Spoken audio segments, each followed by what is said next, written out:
George Wythe, the second of Thomas and Margaret Wythe's 3 children, was born in 1726 on his family's plantation on the Back River in Elizabeth City County, Virginia. Both parents died when Wythe was young, and he grew up under the guardianship of his older brother, Thomas. Though Wythe was to become an eminent jurist and teacher, he received very little formal education. He learned Latin and Greek from his well-educated mother, and he probably attended for a time a grammar school operated by the College of William and Mary. Wythe's brother later sent him to Prince George County to read law under an uncle. In 1746, at age 20, he joined the bar, moved to Spotsylvania County, and became associated with a lawyer there. In 1747, he married his partner's sister, Anne Lewis, but she died the next year. In 1754, Lieutenant Governor Robert Dinwiddie appointed him as acting colonial attorney general, a position that he held for only a few months. The next year, Wythe's brother died and he inherited the family estate. He chose, however, to live in Williamsburg in the house that his new father-in-law, an architect, designed and built for him and his wife, Elizabeth Taliaferro. They married in 1755, and their only child died in infancy. At Williamsburg, Wythe immersed himself in further study of the classics and the law and achieved accreditation by the colonial Supreme Court. He served in the House of Burgesses from the mid-1750s until 1775, first as delegate and after 1769 as clerk.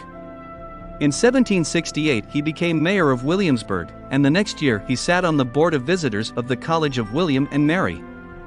During these years he also directed the legal studies of young scholars, notably Thomas Jefferson.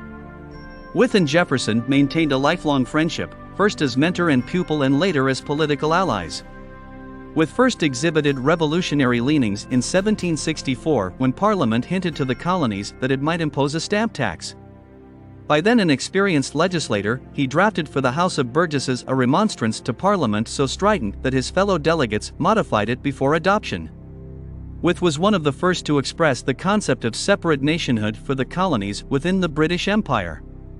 When war broke out, Wythe volunteered for the army but was sent to the Continental Congress. Although present from 1775 through 1776, Wythe exerted little influence and signed the Declaration of Independence after the formal signing in August 1776. That same year, Wythe, Jefferson, and Edmund Pendleton undertook a 3-year project to revise Virginia's legal code. In 1777 Wythe also presided as Speaker of the Virginia House of Delegates. An appointment as one of the 3 judges of the newly created Virginia High Court of Chancery followed in 1778.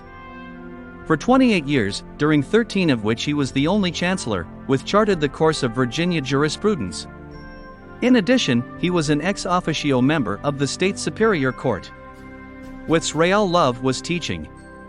In 1779 Jefferson and other officials of the College of William and Mary created the first chair of law in a U.S. institution of higher learning and appointed Wythe to fill it. In that position, he educated America's earliest college-trained lawyers, among them John Marshall and James Monroe. In 1787 he attended the Constitutional Convention but played an insignificant role. He left the proceedings early and did not sign the Constitution. The following year, however, he was one of the Federalist leaders at the Virginia Ratifying Convention.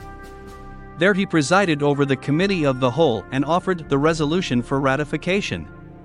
In 1791, the year after Wythe resigned his professorship, his chancery duties caused him to move to Richmond, the state capital.